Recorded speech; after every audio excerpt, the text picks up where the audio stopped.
কি বলবো আপনার দিকের ধারে বসে শোনেন নারী নরে ভূমিকায় আমি সদানন্দ ব্রহ্মচারী হয়ে দাঁড়াই, আর বিপক্ষে আছেন যিনি তারক গোসাই হলেন তিনি, তার তো কোনো তুলনা নাই।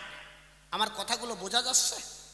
আচ্ছা, কি বলবো আপনার দিকের ধারে বসে শোনেন নারী নরে আমি সদানন্দ ব্রহ্মচারী, আমি জগৎ সংসারে আমি ছোটবেলা থেকে চাষবাস বেশি ভালোবাসি। বাড়ির পাশে অনেক মাঠ আছে, ওই মাঠে চাষবাস করে আমার জীবন চলে। মনে ভেবেছি তাই বাড়ির পাশে একটা বৈষ্ণব সবাই যায়। যাবার পরে এক সাধু ডাক দিয়ে বলে আমার গোসরে যে বাবা সারা জীবন কর্ম করেছ, এই কর্ম করার পরে একটা অবশ্য কর্তব্য কর্ম আছে, অর্থাৎ এটা অবশ্যই তোমার করতে হবে। তুমি যে কাজটা করছো, সংসার করছো, এটা হচ্ছে তোমার কর্তব্য, কিন্তু আরেকটা কাজ হচ্ছে অবশ্য কর্তব্য, অর্থাৎ অবশ্যই এই কাজটা করতে হবে।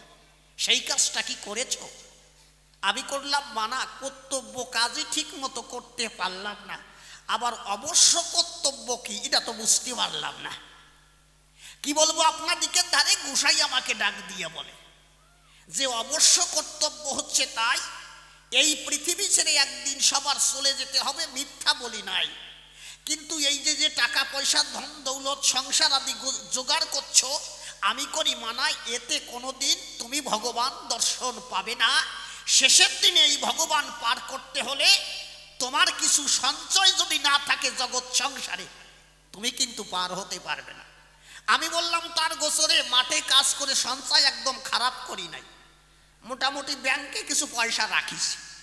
বলছে ওই ব্যাংকে টাকা থাকলে হবে না রে, তাই কথা নেবে, ওটা হচ্ছে অর্থ, কিন্তু জোগাড় করতে হবে তোমার পরমার্থ, তাছাড়া তোমার উদ্ধার নাই। আমি ভাবলাম তাই পরমার্থ কোথায় গেলে পাই? এই পরমার্থ না হলে নাকি ভগবান দর্শন নয়। তবে মনে আছে ভাবো, আমি তাহলে যে কোনো একটা ধর্মে যে কোনো একটা পথ বেছে নেব, সেই পথে আমি ভগবান দর্শন করব। বোঝা যাচ্ছে? কি বলবো আপনার দিকের ধারে এখন মনে মনে ভাবছি তাই কোন মত পথ কলিযুগে গ্রহণ করলে আমি তাড়াতাড়ি ভগবানের দর্শন পাই। মনে করেন আমি এখান থেকে ইসে যাব, শিয়ালদা যাব, এখন চিন্তা করছি কোন পথে গেলে সব থেকে ভালো হয়। এখান থেকে ঠাকুরনগর যাব, ঠাকুরনগর থেকে টিকিট নিয়ে ট্রেনে উঠব, সোজা চলে যাব, এই একটা পথ। আরেকটা পথ হচ্ছে হাই রোডের পথ, কোন পথে গেলে আমি সহজে শিয়ালদা যেতে পারি। ঠিক তেমন আমি মনে ভাবলাম তাই কর্তব্য কাজ যা করেছি মিথ্যা বলি নাই, কারণ সংসারে থেকে কখনো ভগবান দর্শন হয় না। এর প্রমাণ অশ্বিনী গোসাই তারক গোসাই করেছে বর্ণনা। কোথায়? অশ্বিনী গোসাই করলেন বর্ণনা, আয়রে মন মত্ত করি আমরা দুজন হয়ে সুজন গুরুর চরণ তত্ত্ব করি। উনি এই গানটার ভিতরে লিখলেন প্রথম কলিতে, কি লিখলেন? সংসার কানন করিয়া দলন, যেথায় আসে গুরু করি অন্বেষণ। তার মানে কি? সংসার হচ্ছে কানন, মানে বাগান। কি বলবো আপনার দিকের ধারে এই সংসার কানন, এইটাকে দলন মানে এটাকে শেষ করে যেথায় গুরু আছে আমরা করি অন্বেষণ। উনি লিখলেন এই সংসার ও সাগরের রূপে ভাই মানব মিন সেজেছে, কালরূপী এক ধীবর এসে জঞ্জাল জাল পেতে রয়েছে। আর তারক গোসাই কি বলেছে? তারক গোসাই করেছে বর্ণনা, আপনারা পড়ে দেখবেন কথাটা মিথ্যা না। কি বলবো আপনার দিকের ধারে উনি নিজেকে দিয়ে বুঝিয়েছে যে কি বলবো আপনার দিকের ধারে মিথ্যা কথা নয়। তারক গোসাই একটা গান লিখেছে, আপনারা পড়ে দেখবেন। আমি গৃহবাসে আসি কিসে দয়াময়, হয়েছি নিরাশ্রয় দয়াল যে হতে তব চন্দ্রাস্য নয়নে করেছি দৃশ্য, আমার মনোদর্শ সর্বস্ব ত্যাগ সেদিন হয়।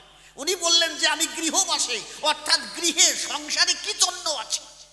যখন হরিচাঁদ ঠাকুরকে দেখে, দেখার পরে তারক গোসাই বর্ণনা করে যে আমি গৃহবাসে কিসে আছি দয়াময়, এখন হয়েছি নিরাশ্রয়।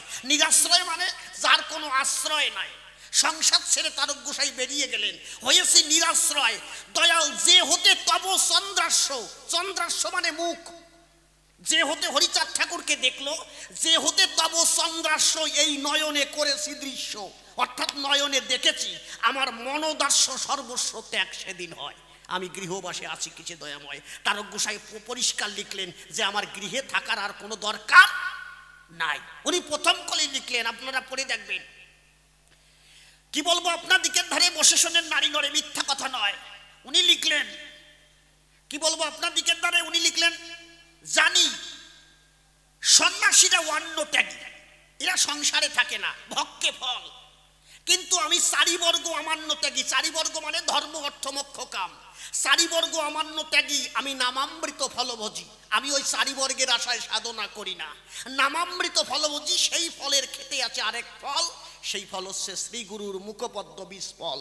আমার মন লাগে না ভোগে জাগে তোর ভাবনার ভাবুদ বেগে, এখন যোগ নিদ্রা বিমাতা তেজেছে আমায়, গৃহবাসে আছি কিসে দয়াময়। তারক গোসাই বললেন, গৃহে থেকে কখনো ভগবান দর্শন নয়। এই জন্য আমি মনে করলাম, তাই কোথায় গেলে ভগবান দর্শন, কোন পথে গেলে ভগবান দর্শন হয়। এখন জাগতিক জগতে দেখতে পাই বিভিন্ন মানুষ বিভিন্ন পূজা করছে। কেউ বলতেছে রাম নাম ছাড়া উদ্ধার নাই।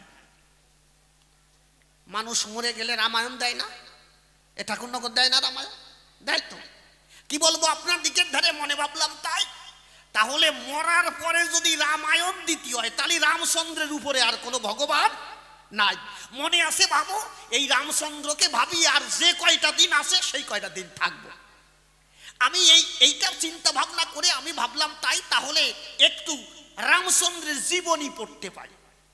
কি বলবো আপনার দিকের ধারে বসে শোনেন নারী নরে, যখন রামচন্দ্রের জীবনী পড়তে যাই, আদি বাল্মীকি যিনি রামায়ণ খানা লিখেছেন তিনি, আমি রামায়ণ পড়ে দেখতে পাই রামচন্দ্র যিনি 14 বছরের জন্য বনবাসী হয়েছিলেন তিনি।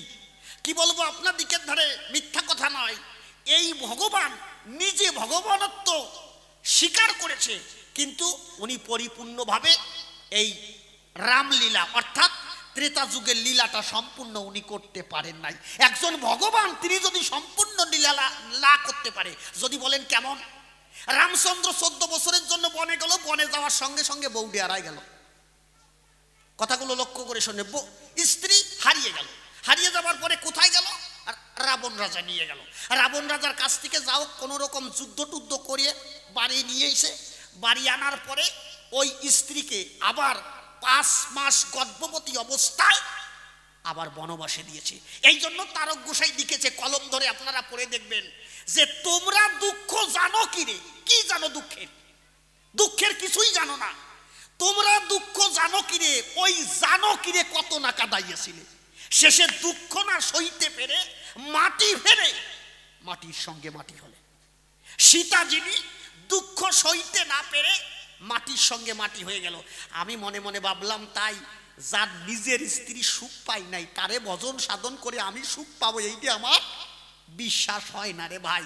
আমি ভাবলাম থাক, রামায়ণ টামায়ণ থাক, আর কোনো ভগবান আছে নাকি দেখি। কি বলবো আপনার দিকের ধারে বসে শোনেন নারী নরে। এরপরে আমি দেখি জগৎ সংসারে কৃষ্ণ ভক্তের অভাব নাই। মনে ভাবলাম, তাই তাহলে একটু কৃষ্ণ ভক্ত যদি শ্রেষ্ঠ হয়, তাহলে একটু কৃষ্ণ ভক্তের কাছে যাই। কৃষ্ণ ভক্ত যাবার পরে কি বলবো আপনার দিকের ধারে দেখতে পাই, কৃষ্ণ ভক্ত যারা, এই কৃষ্ণকে বলে অনাদির আদি, যিনি সর্ব কারণের কারণম। এই ভগবান হচ্ছে কৃষ্ণকে বলে অনাদির আদি, অর্থাৎ সৃষ্টির প্রারম্ভের থেকে ভগবান শ্রীকৃষ্ণ এই বিশ্বখানা সৃষ্টি করেছে। আমি ভাবলাম, যাক, এতদিন পরে যিনি বিশ্ব সৃষ্টি করেছে, যার একটা ইশারা ভিন্ন গাছের পাতাও নড়ে না, তাকে পেলে হয়তোবা সব কিছু পাওয়া হয়ে যায়। মনে ভাবলাম, তাই তাহলে একটু শ্রীকৃষ্ণের ভজনা করে যাই। এখন যখন শ্রীকৃষ্ণের ভজনা করবার তরে আমি দেখলাম, তাহলে তার জীবনী না পড়ে আমার কিন্তু ভক্তি বিশ্বাস আসবে না রে ভাই। আমি ধীরে ধীরে যখন ভগবানের মুখশ্রিত বাণী গীতাখানা পড়তে পাই, গীতা ভাগবত পড়ার পরে দেখতে পাই শ্রীকৃষ্ণ পরিপূর্ণভাবে সুখ দিতে ভক্তদের নিজেই পারে নাই। যদি বলেন কেমন? কি বলবো আপনার দিকের ধারে বসে শোনেন নারী নরে। শ্রীকৃষ্ণ রাধারানীকে ভালোবেসেছিল, কিন্তু রাধারানীকে ভালোবাসার পরে বৃন্দাবনে লীলা করেছিল 11 বছর 8 মাস। লীলা করার পরে যাকে ভালোবেসেছিল শ্রীকৃষ্ণ, শ্রীমতী রাধারানীকে, ওই 11 বছর 8 মাসের পরে 100 বছর রাধারানীর বিরহ। কি বলবো আপনার দিকের দ্বারা। এই জন্য তারক গোসাই কলম ধরে লিখেছে, কি লিখেছে? মিথ্যা কথা নয়। ওই যে গোপের মেয়ে তারে কত না কাঁদাইয়েছিলে, হ্যাঁ, নিষ্ঠুর যায় ফাঁকি দিয়ে নিদয় হয়ে আজ যাব কাল আসবো বলে। রাধারানীকে শুধু বলেছিল, রাধা আমি আজ যাব কাল চলে আসবো। কি বলবো, আপনার দিকের ধারে কৃষ্ণ যখন দ্বারকায় চলে যায়, দ্বারকায় যাবার পরে আমি বলি আপনার দিকের গোচরে দ্বারকায় গিয়ে যখন রাজা হয়, এদিকে নিজের পিতা মাতা নন্দ রাজা আর মা যশোদা, নন্দ রাজা কাঁদতে কাঁদতে অন্ধ হয়ে গেল। নিজের ছেলে যখন জানতে পারে রাজা হয়ে বসে আছে, ভগবান কৃষ্ণ যিনি রাজা হয়ে বসে আছেন, কিন্তু বাবা মার খবর নেন নাই তিনি। কি বলবো, আপনার দিকের ধারে কৃষ্ণ বিরহে নন্দ রাজা তার পিতা অন্ধ হয়ে গেল। কি বল, সত্যি কথা বলতেছি তো, তারক গোসাই পরিষ্কার লিখেছে। কি বলবো, আপনার দিকের ধারে নন্দ কেন্দ্রে অন্ধ হলে গৌর বলে কাঁদবি যদি নিরবধি নাম করিস তার প্রেম করিস না। কি বলবো, আপনার দিকের ধারে আমি দেখলাম ভগবান যিনি, তার বাবা কাঁদতে কাঁদতে, আমার বাবা যদি আমারে ফোন করে বলে বাবা আমার শরীর খারাপ, আমার যাওয়া উচিত না, উচিত কিনা তাই বলেন। কিন্তু কি বলবো, আপনার দিকের ধারে ভগবান শ্রীকৃষ্ণের পিতা অন্ধ হয়ে গেল, তারপরও এক ঘুলে কৃষ্ণ দেখতে গেল না। কি বলবো, আপনার দিকের ধারে যখন সর্বশেষ যজ্ঞ করে প্রভাস নদীর কিনারে, যখন প্রভাস যজ্ঞের করেছিল আয়োজন, ভগবান শ্রীকৃষ্ণ করেছিল মানা, নারদরে করেছিল মানা বৃন্দাবনে, কিন্তু নিমন্ত্রণ দেবে না। আচ্ছা, এই বাড়ি যদি আমারে ভালোবাসে, এই বাড়ির মালিক যদি আমারে ভালোবাসে, এই অনুষ্ঠানে যদি আমারে নিমন্ত্রণ না করে, আমি রাগ হব না? আমি যদি তাদের প্রধান একজন বিশিষ্ট ব্যক্তি হই, বা আমাকে যদি ভালোবাসে, তাহলে ভাববে যে গণপতিরই আগে বলতে হবে কিন্তু ও যেন আসে। কিন্তু সব থেকে বেশি কৃষ্ণকে ভালোবাসে কারা? বৃন্দাবনবাসী। যখন ওই যজ্ঞ করেছিল, নারদকে করেছিল মানা, এই বৃন্দাবনে নিমন্ত্রণ দেওয়া যাবে না। কিন্তু আমাকে যদি এই বাড়ির লোক ভালোবাসে, আমার যদি নিমন্ত্রণ না দেয়, তারপরে যদি আমি চলে আসি, এটা আমার ভালোবাসা। ঠিক তেমন নিমন্ত্রণ যদিও দেয় নাই, কি বলবো, আপনার দিকের ধারে ওই কৃষ্ণের মা যশোদা যিনি দৌড়ে গেলেন সেই প্রভাস নদীর তীরে, আমার ছেলে যজ্ঞ করছে। সেই জায়গা যাবার পরে দেখতে, কি বলবো, আপনার দিকের ধারে দেখতে পাই ওই দাড়ির হাতে ভগবান শ্রীকৃষ্ণের মাকে 3টে ঝাঁটার বাড়ি মারে। আমি মনে ভাবলাম তাই, কোন ধর্ম যে নেব, কোন পথে যে যাব, আমার মাথাটা তা ঠিক নাই। কি বলবো, আপনার দিকের ধারে তখন আমি মনে ভাবলাম তাই, ঠিক আছে থাক, এবার কলিযুগে কে এসেছে সেইটাই জানতে চাই। কলিযুগের বাজারে যখন যাই, দেখতে পাই প্রথমে হচ্ছে দারু ব্রহ্ম অবতার, প্রথমে দারু ব্রহ্ম। এই জন্য তারক গোসাই লিখেছে, পড়ে দেখবেন শ্রী শ্রী হরিলীলামৃত, কি লিখেছে, হরিচাঁদ চরিত্র সুধা প্রেমের ও ভান্ডার আদি অন্ত নাহি যার কলিতে প্রচার। এর ভিতরের কলিতে আসে দেখবেন, এই কলিকালে, মানে কলিকালে কি এসেছে, এই কলিকালে শ্রী গৌরাঙ্গ অবতার। প্রথমে হচ্ছে গৌর অবতারের কথা লিখলো, এই কলিকালে গৌরাঙ্গ অবতার, আর বর্তমান ক্ষেত্রে দারু ব্রহ্মর উপহার অর্থাৎ জগন্নাথ। এই হচ্ছে কলিযুগে দুটো। এই জন্য তারক গোসাই লিখছে, এর দুইজনকে, এই দুটোকে যে যাহারে ভক্তি করে, এটা সার্বিক না, তুমি কালীরই ভক্তি করবা, কালী তোমার কাছে ভগবান তা না, তুমি শ্যামরে ভগবান বলে পুজো দিবা, সে তোমার ভগবান তা না। এই কলিযুগে হচ্ছে একজন হচ্ছে দারু ব্রহ্ম, একজন হচ্ছে গৌরাঙ্গ মহাপ্রভু। এই দুইজনকে যে যাহারে ভক্তি করে সেই তার ঈশ্বর হবে কলিযুগের বাজারে। কিন্তু যতক্ষণ পর্যন্ত ভক্তিযোগ না থাকবে, ততক্ষণ পর্যন্ত তার কাছে স্বয়ং হতে পারবে না। এই জন্য বলছে ভক্তিযোগে তার স্বয়ং অবতার। আমি মনে ভাবলাম তাই, তাহলে গৌরাঙ্গ মহাপ্রভুর ভাবনা যদি ভালো হয়, তাহলে একটু মহাপ্রভুকে ভজনা করি। কি বলবো, আপনার দিকের ধারে তখন মনে ভাবলাম তাই, তাহলে মহাপ্রভুর একটু জীবনী পড়ে দেখতে চাই। মহাপ্রভুর জীবনী যখন পড়ে দেখতে পাই, চৈতন্য চরিতামৃত যখন করিলাম দর্শন, দেখলাম সর্বপ্রথম মহাপ্রভু প্রথম ভুল করেছে। কোনটা? এই কলিযুগে 5টা জিনিস নিষিদ্ধ ছিল ভগবান, 5টা জিনিস নিষিদ্ধ ছিল। প্রথম ছিল সন্ন্যাস, কোন রকম সন্ন্যাস কলিযুগে নেওয়া যাবে না। প্রথম ভুল, মহাপ্রভু সেই সন্ন্যাস ধর্ম গ্রহণ করে চলে গেলেন। আচ্ছা, গ্রামের মাতুব্বর যদি ভুল করে কি অবস্থা হয় কও? সেই বিচার কেটা করবে? আমি গণপতি সরকার, আমি ভুল করলে গ্রামের মাতুব্বর যারা আছে তারা আসে মোটামুটি আমারে সাইজ করে দেবে একদম, যে ভুল করলি কেন। আর যদি মাতুব্বর ভুল করে, তাহলে সেই ভুলটা ধরবে কিনা? গ্রামের ওই প্রধান সাহেবের ওই রাত্রে ঘুমায় আসে, এখন গ্রামের লোকজন আসে প্রধানরে ডাইয়ে উঠেছে, প্রধান সাহেব ওঠেন। প্রধান উঠিছে, কি ব্যাপার? কসে আপনার বাবা কই? কসে কেন বাবা ঘুমায় আসে? কসে যাইয়ে দেখেন, যে দেয় বাবা খাটে নাই, কনে গেল? এখন গ্রামের লোক কসে আসেন, গ্রামের লোক ডাক দিয়ে নিয়ে গেছে। এখন দেখে যে ওই পাশির মার বাড়ি যাইয়া ওই শীত পটেং দিয়ে ঠ্যাং ঠং বান্ধে শীত করে ফেলায় রাখছে। ওমা কথা বলে না, কি চুপ করে থাকো। এখন কোসে বানলা কেন?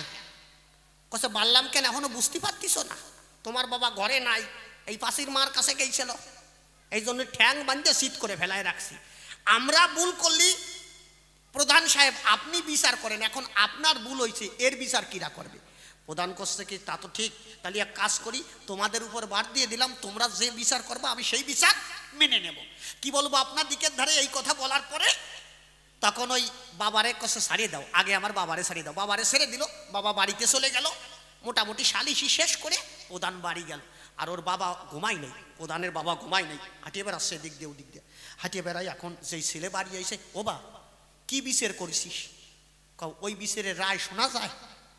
এখন করছে যে বাবা তুমি ঘুমাই পড়ো, তোমার ওই বিচার দিয়ে কাজ নাই, যাও। কছে না না আমার ঘুম আসতেছে না, তুই যে কি বিচার করিয়েছিস না বললে আমার ঘুম আসবেই না। কছে বাবা আর লজ্জা দিয়ে না, যাও ঘুমাই পড়ো। কছে না না আমি ঘুমাবো না যতক্ষণ না না কবি কি বিচার করিয়েছি। এখন সল রাগ করে কছে করবো কি, 50টা জুতোর বাড়ি খাইছি আর 1010টা জরিমানা দিছি। আর ওর বাবা কছে দেওয়া তো লাগে, আমি যে কাজ করেছি ওর বেশি দেওয়া লাগতো, এই জন্য চরণ ধরে করি মানা। গ্রামের প্রধান যদি ভুল করে সেই ভুল মেনে নেওয়া যায় না। গৌরাঙ্গ মহাপ্রভু প্রথম ভুল করলো সন্ন্যাস ধর্ম গ্রহণ করে। কি বলবো আপনার দিকের ধারে, আমি জানি ভগবান যারা জগতে আসে এদের শিক্ষায় শিক্ষিত হয় মানুষ জগৎ সংসারে, নিজে আচরিয়ে ধর্মকে শিখাতে হয়। মহাপ্রভু নিজের মাকে ছেড়ে চলে গিয়েছিল কোথায়? সন্ন্যাস ধর্ম। নিজের মা কি খাবে সেদিকে মহাপ্রভুর ধারণা নাই। আমি ভাবলাম যে থাক আমার আর ভগবান দিয়ে দরকার নাই, যা হইছে হইছে, এখন ঘরে যেয়ে চুপ করে বসে থাকি। একজন আমাকে ডাক দিয়ে করে বর্ণনা, শোনো আরেকজন ভগবান এসেছে জগতে কিনা মনে আছে, ভাবো তুমি যদি তার দিকে একটু দেখো কি অবস্থা, সে কিরকম হয়। আমি বলছি সে আবার কিরা? বলছে ওরা কান্দি নতুন একটা ধর্ম দিয়েছে, সেই ধর্মটার নাম হচ্ছে মতুয়া ধর্ম, তুমি এই ধর্মটা দেখো, যদি ভালো হয় গ্রহণ করো। কি বলবো আপনার দিকের ধারে মনে ভাবলাম তাই এই ধর্ম সম্পর্কে কোথায় গেলে জানতে পাই, যেন তেন মানুষের কাছে গেলে হবে না। বলছি একটা মানুষ আছে জগৎ সংসারে এখনো বেঁচে আছে, কোথায়? জয়পুর। তাকে বলা হয় কি, সমস্ত শাস্ত্র ঘেটে তাকে বলা হয়েছিল, একটা পদবি দেওয়া হয়েছিল, তিনি হচ্ছেন জ্যান্ত ভাগবত। আমরা ভাগবত কানা দর্শন করেছি, কিন্তু তার উপরে দেওয়া হয়েছিল জ্যান্ত ভাগবত বলে তাকে পরিচয় দেওয়া হয়েছিল। তাকে বলা হয় কবি শিরোমণি বলা হয়, তাকে বলা হয় শাস্ত্রের জাহাজ। তিনি হচ্ছেন জয়পুরে শ্রীমৎ তারক গোসাই। তার কাছে গেলেই এই ধর্ম সম্পর্কে জানতে পারবে, মিথ্যা কথা নয়। আমি বললাম তার কাছে পরে যাবানি, আগে ওই ধর্মগ্রন্থের একখানা বই দাও দি পড়ি। কি বলবো আপনার দিকের ধারে বসে শোনেন নারী নরে। এরপরে লীলামৃতখানা যখন করিলাম দর্শন, লীলামৃত পড়ার পরে এই যতগুলো ধর্ম দেখছি, আমি দেখলাম সব থেকে এলোমেলো ধর্ম হচ্ছে এই মতুয়া ধর্ম, সব থেকে এলোমেলো ধর্ম। কি বলবো আপনার দিকের ধারে বসে শোনেন নারী নরে। তখন ধীরে ধীরে আমি জয়পুরে করিলাম গমন। সেখানে যাবার পরে তারক গোসাইকে দেখার পরে আমি প্রণাম করলাম অর্পণ।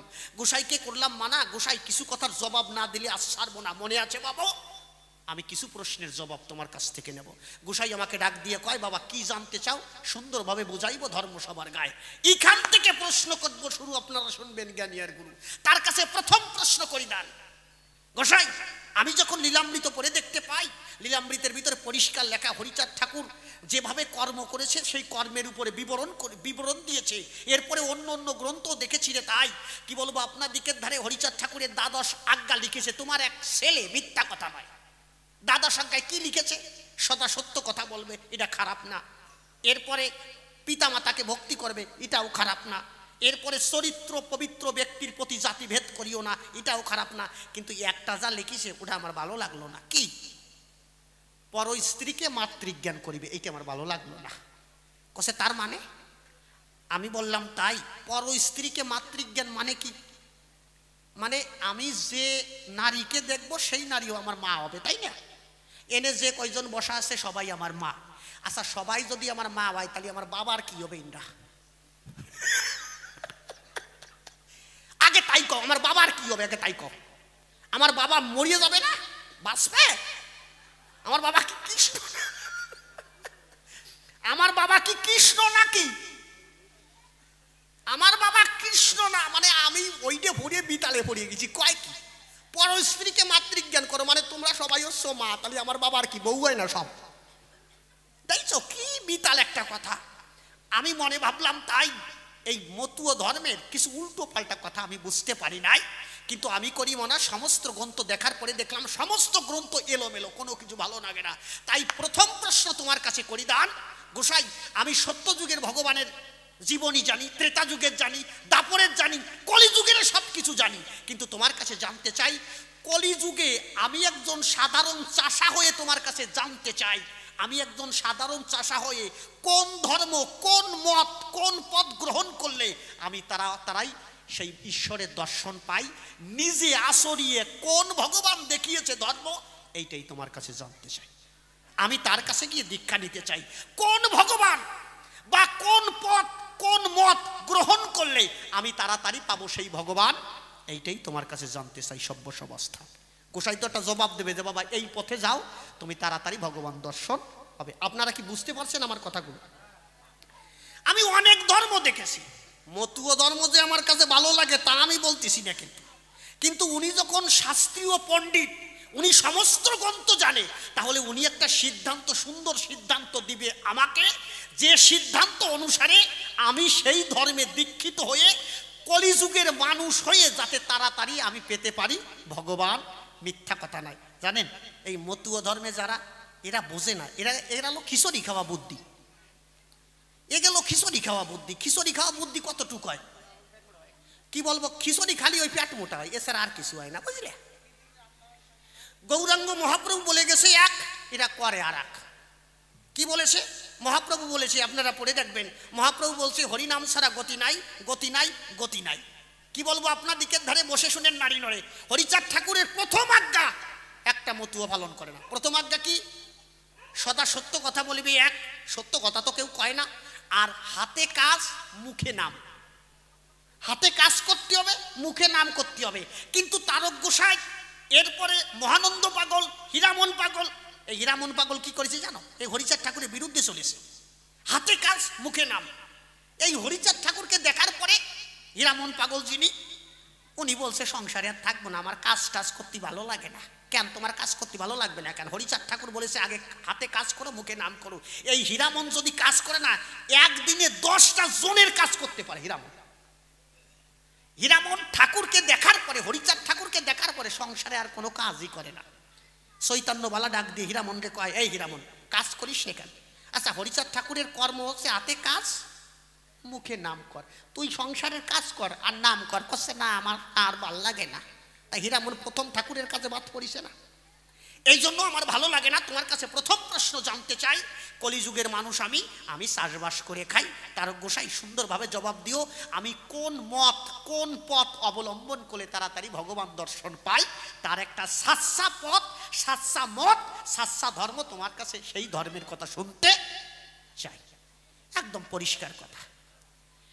এই প্রথম প্রশ্ন করলাম, তাকে আপনারা শুনলেন নারী নরে। আর সরকার যারা, এরা চালাক হয়, সরকার যারা এরা প্রচন্ড চালাক, দেখে বুঝতে পারবা না, এমন পেঁয়াজ দিয়ে কথা বলবে তুমি ভাবতেছো নাকি যে আমিও অনেক শাস্ত্র জানি, সরকারের সাথে মাতুব্বরি করতে যাব না, কারণ আমি হলো চাষবাস করে খাই। ওনারা কেমন চালাক জানেন? আমাকে শিয়ালদা থেকে একজন ট্রেনে উঠেছে, ওনার ছেলে মেয়ে নিয়ে, 10 বছরের একটা মেয়ে আছে, আর ছোট্ট একটা দুধের বাচ্চা আছে, আর বউডে নিয়ে এই শিয়ালদা থেকে ট্রেনে উঠছে। তা ওনার বাড়ি হচ্ছে শ্যামনগর। উনি শ্যামনগরে নামবে, তার শ্যামনগরের টিকিট কেটে যখন উঠেছে, আর প্রচণ্ড এখন গরম চলছে, তো এই গরমের সময় ওই জালনা দিয়ে যখন মৃদু মন্দ সমীরণ বইছে, মৃদু মৃদু স্বরে, মানে বাতাস বইছে, ওই বাতাস গায়ে লাগিয়ে ঘুমায় গেছে। উনি উঠেছে কৃষ্ণনগর লোকালে, বুঝলে? শ্যামনগর নামবে কি, ঘুমায় পড়িছে, নামে নাকি, আরে টান দিয়ে নিয়ে গেছে কৃষ্ণনগর। কৃষ্ণনগর যাইয়ে যেই গাড়ি থামাইছে, ট্রেন থেমেছে, এমনি ঘুম ভাঙিছে। এখন বৌরি করছে কোন জায়গায় আসলাম, এখন দেয় কৃষ্ণনগর। এখন নামতে ভয় পাচ্ছে, টিটি যদি ধরে, এখন করবো কি? কপালে যদি লেখা থাকে, ওই বৌসাল ভাইয়া নিয়ে যেই নেমেছে, সঙ্গে সঙ্গে টিটি ধরেছে, এই টিকিট দেখাতো। টিকিটটা বের করে নিন স্যার। টিকিট দেখে বলছে, তোর নামার কথা শ্যামনগর, তুই কৃষ্ণনগর নামলি কেন? কৃষ্ণনগর নামলি কেন? এখন ও লোক ভাবতেছে আমি যদি নরম কাটি তাহলে পয়সা দিতে হবে না, উনিও গরম দিচ্ছে। আপনি বোঝেন কি? কসে বুঝি কি মানে? এখন কচ্ছে তুই আগে বল, তুই শ্যামনগর নামার কথা কৃষ্ণনগর নামলি কেন? ও কচ্ছে কি যে তুমি হিন্দু না মুসলমান আগে তাই কও।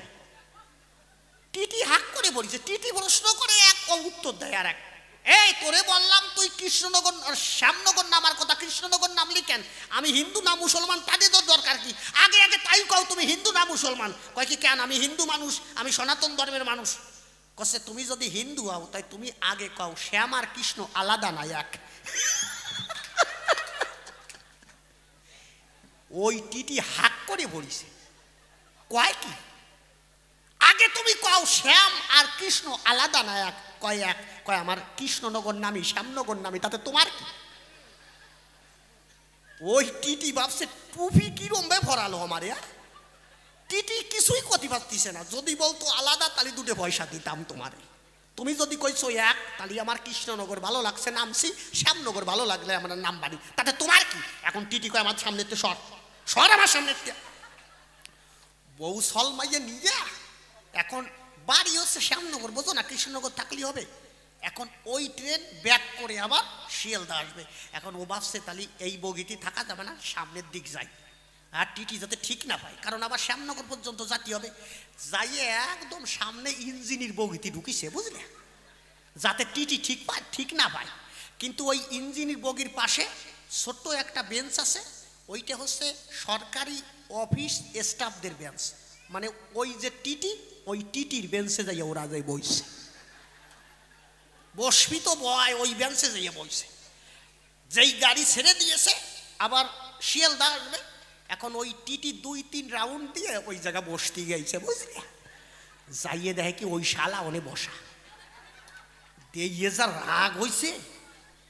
টিটি কয় ওরে ফাজিল, এ তুই আবার এই জায়গায়। কচ্ছে কৃষ্ণ শ্যাম আলাদা না এক। ওই টিটির সামনে আবার ওই কথা করছে, মানে আবার শ্যামনগর যাবে, বোঝে না। এখন কচ্ছে তোর সাথে কোনো কথা বলতে চাই না, তুই এই জায়গাতে নাম। এখন কচ্ছে কেন এই জায়গার থেকে নামবো কেন? কচ্ছে এই সিটটা হচ্ছে অফিস স্টাফদের সিট, কচ্ছে এই সিটটা হচ্ছে আমার সিট। যেই কইছে আমার সিট, ও ভাবছে যে আবার নরম কথা কলি তো পয়সা দিতে হবে না। এখন বলতেছে ট্রেনের সিট যে কারো বাবাতে সিট থাকে তোমার জানা নাই। ওই টিটি যেই কইছে বাবাতে সিট আর আছে, টিটি টিটি যাইয়ে কান পট্টি জড়ায় একটা দেশে সর, যেই দেশে গুল্লি দিয়ে পড়িছে ওই লোক, গুল্লি দিয়ে পড়ে হাত মুখে দিয়ে ভাবতেছে সর খালাম। এখন ও লোক করছে তুমি আমারে সরাইছো, আমার বৌরি একটা দিয়ে দেখো দেখো তোমার কি করি। করছে আমার বৌরি একটা দিয়ে দাও। ওরে বাবা, 5-7 টিকিট, বোঝো না, মাথায় রাগ রয়েছে। ওর বৌরি একটা দেশে, ওর বউ বাবা কি আমারে সরালো কেন? আমি কি করলাম, আমি তো কিছুই কই নাই, তা আমারে সরালো কেন? ওর বৌরি যেই সর দেশে, এখন করছে আমার বউ তো সহ্য করতে পারে, তুমি আমার মাইয়া ডারে দিয়ে দেখো দি দেখে তোমার কি করি। ওই টিটি করবে কি, ওর মাইয়ের একটা দেশে 10 বছরের মাইয়া, ও খালি বউ খালি দাঁড়ায় দেখতেছে, মানে ওনারে দিল এবার মাইয়েরে দিল। এখন করছে আমার মাইয়ে 10 বছর, ও একটু সহ্য করতে পারে, আমার এই যে কোলে যে দুধের বাচ্চা আছে আমার বউর কোলে, এর গায়ে হাত দিয়ে দাও না, তোমার ট্রেনে দেখতে নামিয়ে তুমি টিটি হও, তাতে কি ফিসি ফেলবো একটু। করবে কি, ওই ছোট্ট করে ওটা দিচ্ছে। বউ রাগ করে আর শ্যামনগর বন্ধু যাওয়ার টাইম নাই, যে সোয়ার খালি খাটি তালি থাকতে হবে না। ওই বউ সল মাইয়ে নিয়ে নামিছে। বউ নামার পরে স্টেশনে বসিয়া আর স্বামীও নামিছে। করছে তুমি আমাকে মার খেয়াল রাখেন, কি অপরাধ করেছি কও? এখন স্বামী করছে শোন, আমি যখন সোয়ার খালাম ভাবলাম বাড়ি যে তোরা যা বিঙাবি নি, এই জন্য গুষ্টি শুদ্ধ খাওয়াই নিয়ে গেলাম, গুষ্টি শুদ্ধ খাওয়াই নিয়ে গেলাম যাতে বাড়ি যে কেউ বিঙাতি না পারিস। এই জন্য চরণ ধরে করি মানা, সরকারকে ফাল্লাই পড়বা না। শ্যাম আর কৃষ্ণ মানে পয়সা না দেওয়ার বুদ্ধি থাকলে কত কায়দা করতে পারে, বোঝো না। এই জন্য চরণ ধরে করি মানা, এমন কথা বলবা না যাতে মানুষ সহজ সরল ভাষায় বুঝতে পারে। সুন্দর একটা জবাব দিও আসরে। যাক, প্রথম প্রশ্ন করলাম তাকে, আপনারা শুনলেন নারী নরে। এবার দ্বিতীয় প্রশ্নের করি আরেকজন। বললাম না মতুয় ধর্ম একটা এলোমেলো ধর্ম, আমরা সৃষ্টি থেকে দেখে এসেছি। আমরা যখন পূজা পার্বণ শ্রদ্ধা আদি যা কিছু করি, আমরা ব্রাহ্মণ এনে 4টি বর্ণ, ব্রাহ্মণ ক্ষত্রিয় বৈশ্য শূদ্র 4টি বর্ণ, এই 4টি বর্ণের ভিতরে ব্রাহ্মণ হচ্ছে শ্রেষ্ঠ, তাকে এনে পূজা পার্বণ আমরা করাই। কিন্তু এই মতুয় ধর্ম আসার পরে এরা পুরো একেবারে মানে ওদের ভাব দ্বারা পুরো চেঞ্জ করে দিয়েছে। এরা করেছে মানা আমরা এখন থেকে আর শ্রাদ্ধ করব না। কি বলবো আপনার দিকের দ্বারে, আমরা সারা জীবন শ্রাদ্ধ করি আসলাম, ওনরা আসি একটা নতুন নাম দেশে করছে আমরা শ্রদ্ধা করব। শ্রদ্ধাতে কোনো পয়সা টয়সা লাগবে না। আমি ভাবলাম ওরে বাবা এ কেমন উল্টো পাল্টা কাজ, এ শ্রদ্ধা আবার কমতি আসলো। আমরা সারা জীবন আমার বাপ কাকা যত আছে পূর্বপুরুষ সবাই শ্রাদ্ধ করি আসলো, ওনরা মোটামুটি শ্রদ্ধা শুরু করে দিয়েছে। এখন শ্রদ্ধা করতে যাইয়া এখন দেখলাম যে ওনাদের মাথার চুলও ফেলে না, সে একটা বিদেয় কিস্তি। কি বলবো আপনার দিকের ধারে এইটা দেখার পরে তাহলে তোমার কাছে দ্বিতীয় প্রশ্ন জিজ্ঞেস করি, তোমার গোচরে সুন্দরভাবে জবাব দিও। তোমার কাছে আমি জানতে চাই এই যে শ্রদ্ধা বা শ্রাদ্ধ শাস্ত্রীয় বিধান অনুসারে আমাদের এই শ্রদ্ধা কাজ বা শ্রাদ্ধের কাজ কোন ভাবে করলে সঠিক হয় শাস্ত্র ধরে ধরে বোঝাবে তুমি আজ আমারে। তোমার কাছে এই কথাটা একটু জানতে চাই, কোন ভাবে কাজ করলে এই জগতের জীব পাবে শ্রীহরির শরণ। কি বলবো আপনার দিকের ধারে কিন্তু সৃষ্টি থেকে যে কাজটা চলে আসছে, যেমন সৃষ্টি থেকে সবাই ওই পুরুষ আর নারী যখন ছেলে জন্ম দেয় পুরুষটেরে বাবা কয় আর নারীটেরে মা কয়, এটা সৃষ্টি থেকে চলে আসছে। এখন তোমরা যদি বাবারে মামা কও তাতে তো আমার অসুবিধা নাই, কয়ে বেড়াবা যাও। সৃষ্টি থেকে আমরা জানি আমরা করি শ্রাদ্ধ, কিন্তু আমি করি মানা। ওনরা নতুন একটা পথ দেখাইছে, ওনরা করছে আমরা শ্রদ্ধা করবো, চুল টুল ফেলে না, সে যা যা করে এগুলো বলার ই নাই। তোমার কাছে আমি জানতে চাই সঠিকভাবে কোন শ্রদ্ধা বা শ্রাদ্ধ করতে হয়, সুন্দরভাবে তোমার এই কথাটার জবাব আমি চাই। এই দুইখানা প্রশ্ন করলাম, তারে এবার যাবো তৃতীয় প্রশ্নের ভিতরে। অনেক সময় নেওয়া যাবে না, আমার প্রশ্নটা আসলে অনেক বড় হয়ে যাচ্ছে, তাই না? কি বলবো আপনার দিকের দ্বারা এবার তৃতীয় প্রশ্নের ভিতরে যাব। হরিচাঁদ ঠাকুরের পুত্র গুরুচাঁদ ঠাকুর যিনি, বর্তমান কিছু কিছু মানুষ গুরুচাঁদ ঠাকুরের পূজা করছে, সে করো, আমার তাতে কোনো অসুবিধা নাই, গুরুচাঁদ ঠাকুরের পূজা করো, কিন্তু কোনো দেব দেবীর পূজা বাদ দিয়ে গুরুচাঁদ ঠাকুরের পূজা করা ঠিক না। যদি বলেন কেমন, কি বলবো আপনার দিকের ধারে বর্তমান সময়ে কিছু কিছু মতু আছে, এরা সরস্বতী পূজা বাদ দিয়ে এরা গুরুচাঁদ ঠাকুরের পূজা করে। এদের মাথায় কি ঢুকিছে তা আমি জানি না, কিন্তু আপনাদের বোঝাতে চাই সরস্বতী পূজা বাদ দিয়ে কেউ গুরুচাঁদের পূজা করবেন না।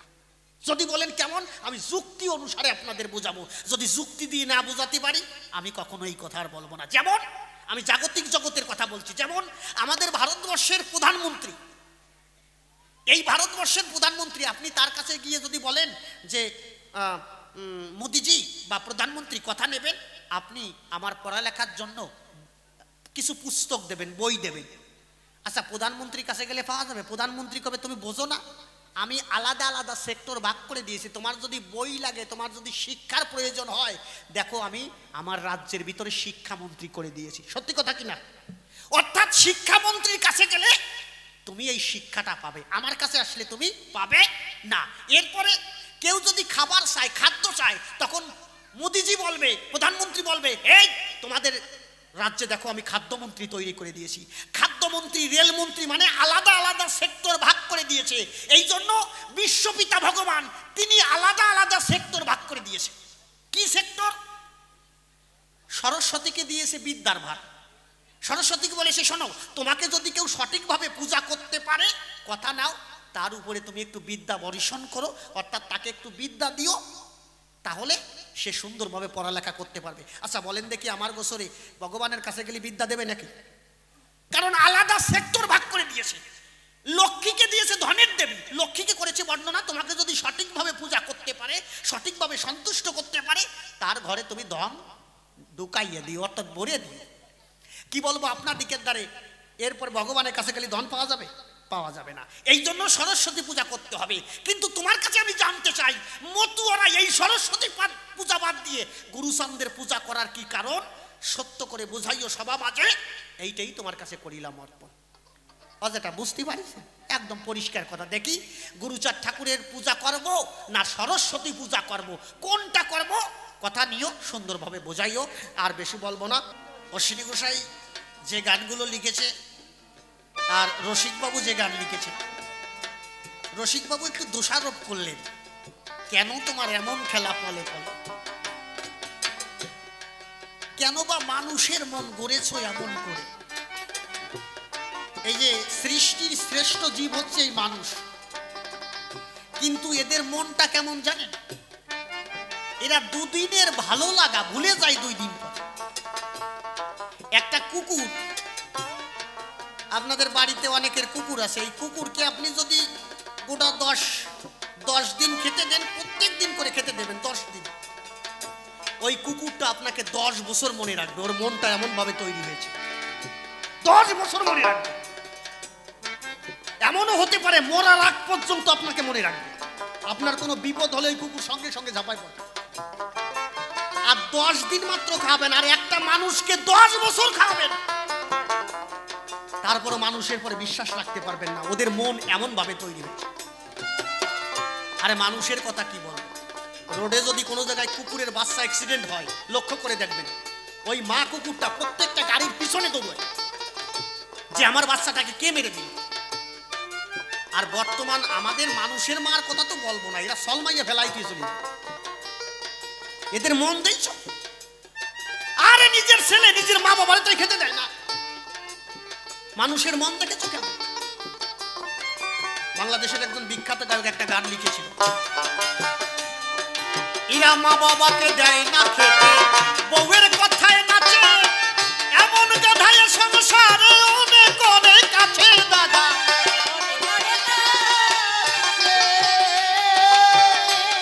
এরা মা বাবাকে দেয় না খেতে, বউয়ের কথায় নাচে, এমন গাধায় সংসারে অনেক অনেক আছে দাদা।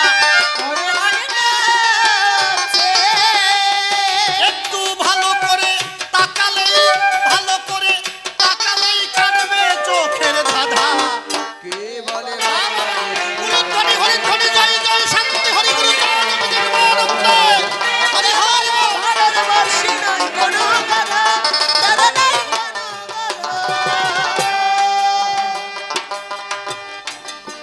জলে পাবে মাছের সন্ধান পশু বনে গিয়া, কিন্তু মানুষের মধ্যে মানুষ পাবে না খুঁজিয়া দাদা, পাবে না খুঁজিয়া। একদম বাস্তব কথা, ছোট বাজার। এই যে পাশে একটা পুকুর দেখলাম, এই পুকুরের ভিতরে নামলে মাছ পাওয়া যাবে না, জলে গেলে আপনি মাছ পাবেন, এটা হচ্ছে সত্য কথা। বনে গেলে আপনি পশু পাবেন, বনে গেলে পশু পাওয়া যাবে, কিন্তু আপনি যখন মানুষের ভিতর ঢুকবেন মানুষ খুঁজে পাবেন না। মানুষের ভিতর ঢুকে যাবেন কিন্তু মানুষ খুঁজে পাবেন না। এই জন্য বলেছে, আর জলে পাবে মাছের সন্ধান পশু বনে গিয়া, কিন্তু মানুষের মধ্যে মানুষ পাবে না খুঁজিয়া দাদা, পাবে না খুঁজিয়া।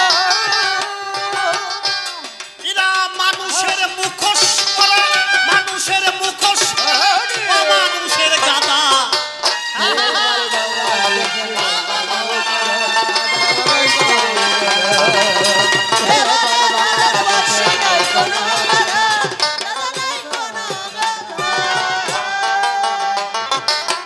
হাঙ্গর কুম্ভীর নদী ছেড়ে এখন লোকালয়ে ভাসে, মধু দেশে কেউটে কক্ষ আছে চারিপাশে দাদা।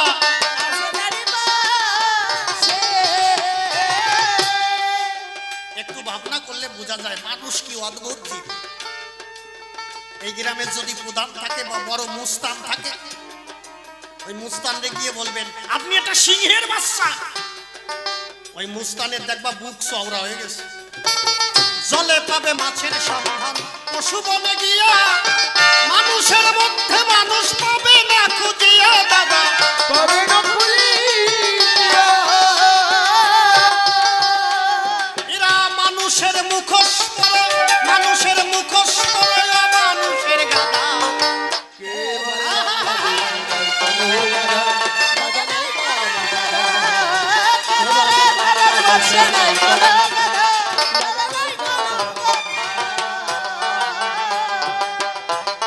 ছোট বাজা, এই ছোট বাজা, ভালো একটা আলোচনার ভিতরে ছিলাম। মামা দাঁড়া, কি জানো বলছিলাম? ও ওই যে বড় মুস্তান যদি সিংহের বাচ্চা কয় দেখবা ভালো লাগে, বুক চওড়া হয়ে যাবে, কিন্তু উনাকে যদি বলা হয় ছাগলের বাচ্চা, উনি রাগিয়া আচ্ছা বলেন ছাগল পশু, সিংহ পশু না? পশু কিন্তু দুইটা, কত বড় অদ্ভুত দেখছো। এই জন্য বলেছে আর হাঙ্গর কুম্ভীর নদী ছেড়ে লোকালয়ে ভাসে, বধূ বেশে কেউটে কক্ষ আছে চারিপাশে দাদা।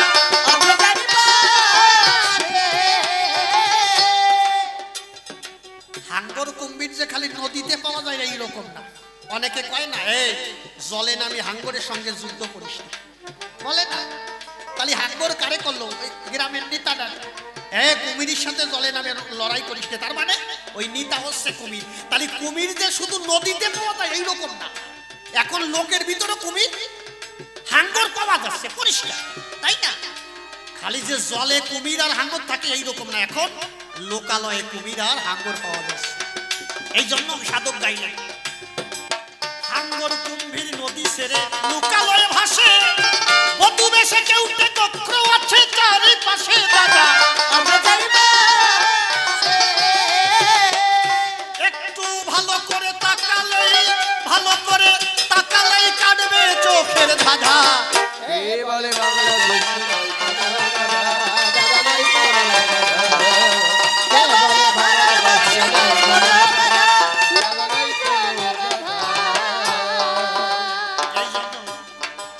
মানুষের মনের কথা বলছিলাম, এই মনের উপরে এই গানটা গাইলাম, তাই ওনার গান।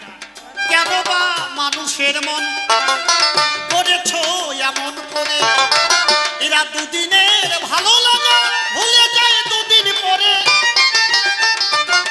ভাসে দুই আখি নিরে, ভাসে দুই আখি আর ভাসে দুই আখি নিরে, ব্যথা তার বুকের তলে। কেন তোমার এমন খেলা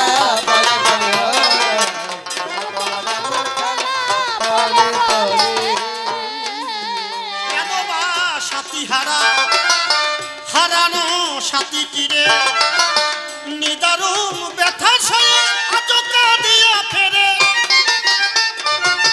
কেন বা সাথী হারা হারানো সাথী তীরে, নিদারুণ ব্যথা সয়ে আচকা দিয়া ফেরে। আর কারো ঘর সুখে ভরে, আর কারো ঘর সুখে ভরে, কারো বা আগুন জ্বলে।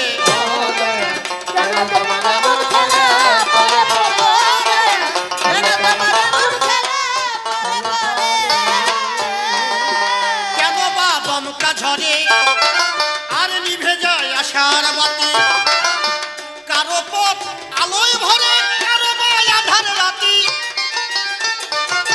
কেন বা দমকা ঝরে আর নিভে যায় আশার বাতি, কারো পথ আলোয় ভরে, কারো বা আধার রাতি। আর রসিখারায়ে সাথী, আর রসিখারায়ে সাথী, জনমভর পথেই চলে।